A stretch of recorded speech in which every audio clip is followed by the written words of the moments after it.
concerning Jesus' return, no? Alam niyo po, isa po ang bagay na ito sa hindi natin mapapasubalian. Ngayon kung papasubalian ng ilan, lalo na yung mga nagsasabi, kasi nasa grace na tayo, pag nasa grace tayo, uunawain natin lahat, ganon. No, pag nasa grace ka, lalo mong makikita itong mga kamaliang ito.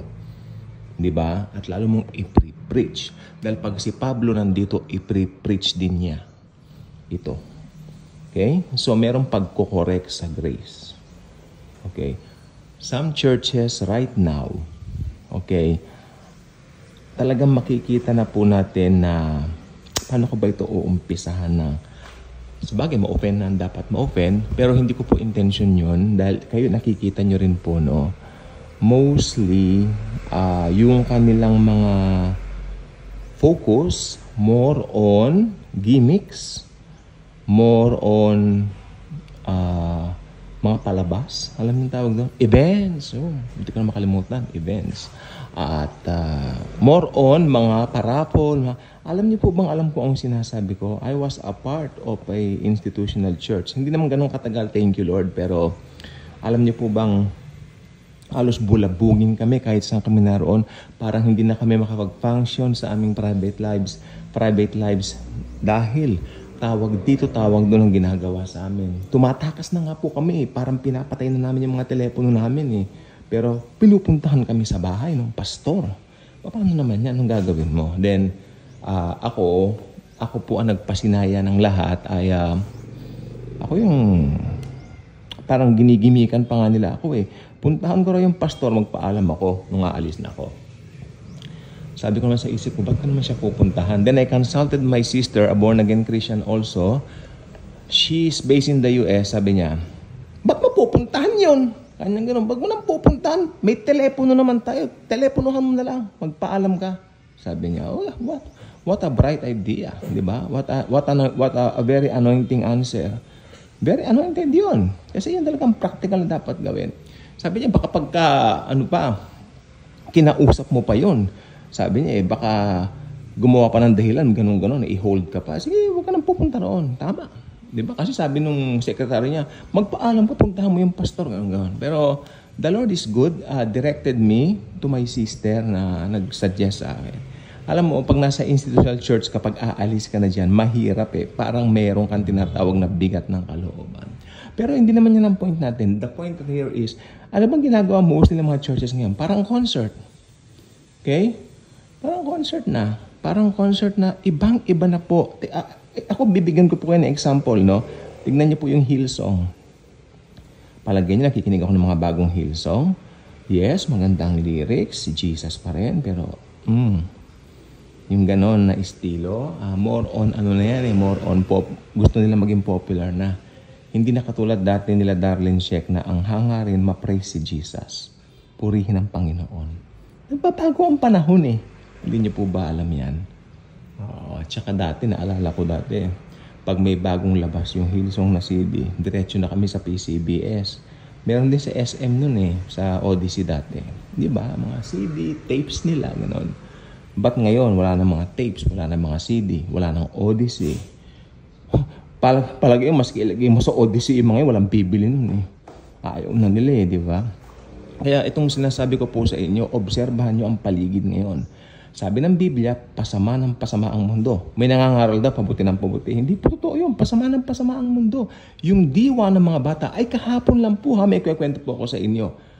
Yung bata po na, may bata po na parang ibang klase ang ugali ng batang ito. Kilala po yung batang yan dito, may kayabangan.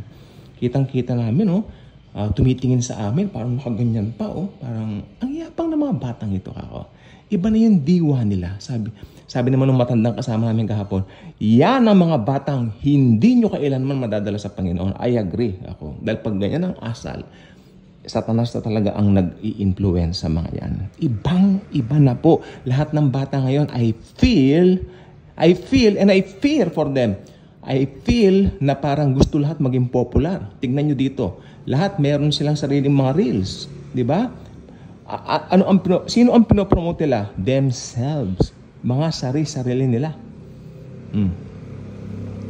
Di ba? How about yung mga reels ko kawawa? Dahil wala namang nag-view. Kasi nagbasa lang ako ng Word of God. Nandun yung kumakain ako, di ba? Kumakain lang ako, tapos nire-reels ko pa. Tapos nagbasa ako ng Word of God, may contemplate. Wala! Pinakamataas kong views, 100 lang. Focus ako dito sa YouTube ko ako. Kasi ang sabi ko, nampisahan ko, ito talagang YouTube, itong Daily Good Vibes, binigay ni Lord talaga ito. 100%. End time ministry ito. Kaya alam nyo, ito tignan nyo yung paligid nyo, anong klase mga tao na ang nakikita nyo. Kayo mga nasa church, tanungin ko kayo, anong klase mga tao na nakikita nyo sa mga churches nyo? Baka may mga grace preacher na naman dyan. Tingnan mo, i-magnify mo yung maganda. Ay, hindi po. Hindi po totoo yun. Minamagnify mo yung maganda. Pero nakikita mo rin yung pangit eh. Di ba? Oo. Ano tayo? Huwag tayo magkukompromiso. Do not compromise. We know the grace of God, of course. Wala rin naman tayo sa law. Pero in the last days, makikita mo yung mga bagay na ganyan. Do not compromise. Di ba? Tapos may nagsabi pa yung Dear Satan. Ay, movie lang naman yun eh. Ganon, movie lang yun. Wow! Anong ini-infiltrate nung sa minds ng mga bata? O, di ba? Of course not. Hindi lang movie yun. There's something in there behind that. Sabi niya, ang kalaban natin, mga spirit, mga nasa spiritual realm, di ba? Nabubulol ako. Nasa spiritual realm. Parang Realme yung cellphone. Ganon. Kaya sabi ko, talagang, maski nasa grace ka, talagang sasabihin mo yung totoong nangyayari sa mundo. Hindi maganda talaga. Last days na. So, bakit kailangan ko pong i-remind ito? Maski Kristiyano na. Kasi maski Kristiyano, nakakalimutan nila kung sino sila sa Panginoon. Di ba? Minsan nadadala na rin. Tandaan nyo, we are Christians. Hindi tayo taga dito sa mundong ito. Taga langit tayo eh. Diba? Pag nasa langit, yung mga ginagawa mo dito, I don't think na ito pa rin eh. I mean, mag-iiba talaga ang sistema. Alam mo, nung si Pablo nakapunta ng langit, hindi niya ni-reveal kung ano yung mga mangyayaring gagawin natin doon. Wala nakaalam. Tandaan nyo, walang preacher ang pwede magsabi sa langit, ganito, ganyan. Wala nakababatid. No eye has seen, no heard. Maganda, mas maganda kaysa dito. Walang kapares. Ano ba yan? Ito, human ito eh. Yung gobyerno ng tao, yung gobyerno ng niya, matatanggal yan pagdating ni Jesus dito. Ibang klase ang pamamahala niya sa millennial reign niya. Ibang klase. Wala tayong masasabi kasi ibang klase yung perfect yun. Siya yun eh. Kaya itong sistema natin ngayon ng mundong ito is wow.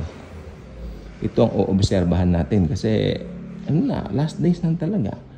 Tulad niyan, bata ka, ang mga bibig kaninang umaga lang eh. 'Di ba kinuha ko lang yung mga sinampay diyan sa tapat eh. Wow. Alam niyo ang kinakanta, PI ang tatay mo. Ganun ba naman? Hoy! Kako. That's not good. Alam mo, ambassador of Christ tayo. Baka sabihin, self-righteous. Bahala na kayo. Palagay nyo, hindi nyo sasawatin? That's the kind of generation. Kaya mas maganda mag-rapture na. Kasi pag lalaki pa yung magkakanak mo, demonyo na talaga. Ang sinasabi ko sa inyo. So, yun lang pong gusto ko sabihin ngayon. Observe ninyo sa churches nyo, sa mga mas lalo sa mga bahay-bahay niyo, sa mga paligid niyo. Ayan, si Satanas.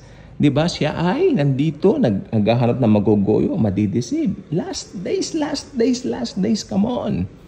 Alam niyo po ba ang pinaka-imminent na susunod na mangyayari? Rapture.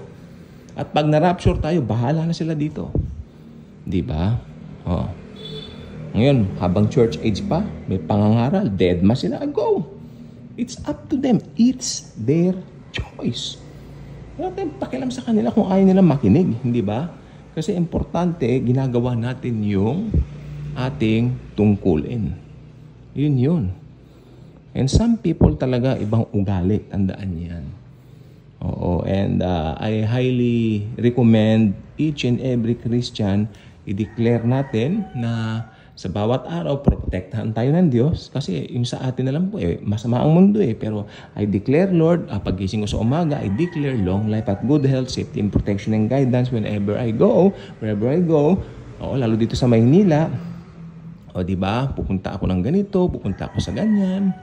Di ba? Mag-aayos ako ng papeles, ganyan. So, we declare things na maging ayon doon sa gusto natin. Siyempre, ang gusto natin maganda. We declare. At alam niyo, mangyayari po yun kasi si Lord talagang matapat. Be Jesus conscious. Kaya lang sinasabi ko lang yung katotohanan na talaga may mga tao sa mundo na hindi kaaya-aya. Yun lang po. Pero siyempre, grace person, if you're a grace person, nakapokus tayo sa Panginoon. Despite of that. Pero ako pag may nakita ko may mali, talagang sasawatin mo. Kala mo kumakanta ng ang babastos. Napapatingin na lang iba pero ako sinaway ko. Hindi maganda yan. Yung isa doon, ang tingin ko 15 anyos na. Nung 15 anyos ako, may isip na po ako. Hindi ganyan. Panginoon ko, anong klaseng mga ano yan? Di ba? O tignan nyo, pati yung generation na yan, ibang klase. Sabi nila, ang nangyari kasi nung nag-COVID, parang itong mga batang ito na nagkaroon pa sila ng dahilan. Hindi. Talagang iba na ang generation ngayon. Ganun po yan. Ipanalangin natin, mga anak natin, mga mahal natin sa buhay, please, pray for them. Okay, na makakilala sa Lord. Pero kung talagang darating na si Lord, magra-rapture na, wala tayong magagawa. And I hope mamayang gabi na po. Bye-bye.